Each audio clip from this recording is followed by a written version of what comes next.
It's a yes! Soon to be husband and wife na ang celebrity couple na sina Kim Molina at Gerald Napoles. Ang dalawa na engage sa lugar kung saan sila unang nagkakilala, isang dekada na ang nakalipas. Ang ilang kaganapan sa naganap na proposal tutukan sa Showbiz Report na ito.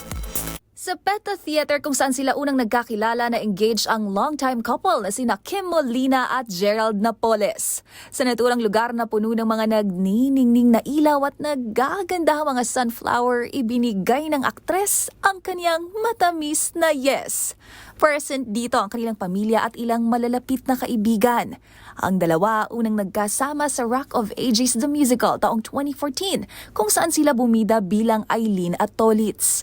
Nagpaabot naman ng pasalamat si Kim sa lahat ng mga tumulong sa kanya na ngayong soon-to-be husband para maisakatuparan ang naturang wedding proposal. Agad namang bumuho sa mga komento ng pagbati mula sa kanilang mga kasamahan sa industriya para sa panibagong yugto ng kanilang relasyon. Para sa MBC TV Network News, ito po ang Showbiz Angel Angelica Cosme. Una sa Pilipinas, una sa Pilipino.